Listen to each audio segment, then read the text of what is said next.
Hey everyone, welcome back to my channel. My name is April. I go by Ruby Rouge here on the YouTubes, and thank you so much for stopping by. This is the Tiny Pan Project Pan. It's the PANtastic Ladies Project Pan Collab for 2021, and today is the finale for me. This is the Huda Mauve Obsession palette. And here's what it looks like after 12 months of use. Maybe I'll zoom in.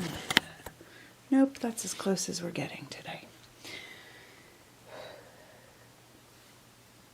I almost made my last update the finale, but I really wanted to hit pan on all of the shadows, and I was short this one up here in the corner. And it was really stubborn, and it took forever to hit pan on, but I made it. So I didn't really do too many tally marks since the last update. I mainly just focused on using that shade every time I wore makeup. That shade was going to be in it until I hit pan. Then I hit pan, and honestly, once I realized that I was going to be holding on to this palette again for next year and it was just going to go back into my collection, I was kind of ready to just take a break on it and focus on some other things. So for the majority of December, this was really the main shadow that I used from this palette. As a quick recap, I do have a total of 250 tally marks. That's probably not the total, well, that's definitely not the total usage for this palette, as it was really well loved already, but that's the majority of the usage for this year. I had a goal of using it at least 25 times per month on the shadows, so a 2 shadow look would be 2 tally marks, 2 uses.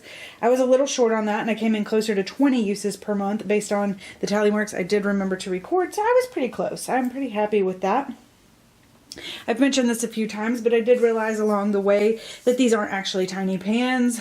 They are actually 0.039 ounce shadows. In a comparison, a MAC shadow is a 0.05, so they're bigger than I thought they were, and it took a lot longer to actually pan them than I thought that it would. I did manage to do one look for the month. I'll add it in somewhere here, maybe. And then I'll also include my shadow looks at the end that I've been doing for every update. I will do that again one more time for the year.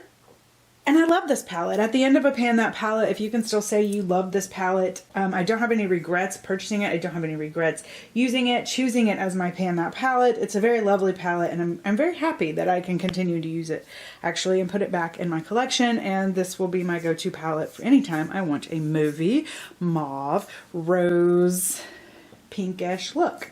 I'll give you one more close-up look at the palette, and then I'm going to leave you with all the photos from the year. Thank you so much for being a part of my journey this year, and I hope that I will see you again next year.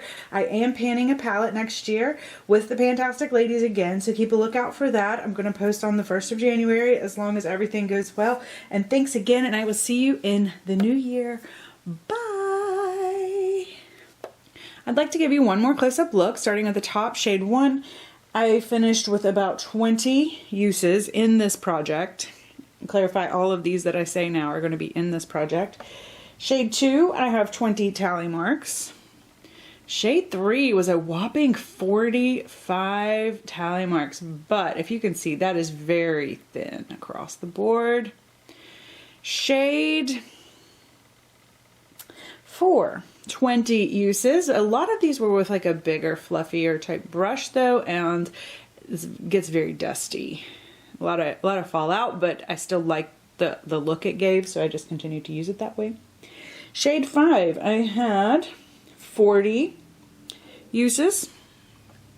Shade 6, I had 20 uses in this project. It's a nice dip there. Shade 7, I had 27 uses in this project. Man. Shade 8, I had 35 uses. And lastly, shade 9, I had 23 uses.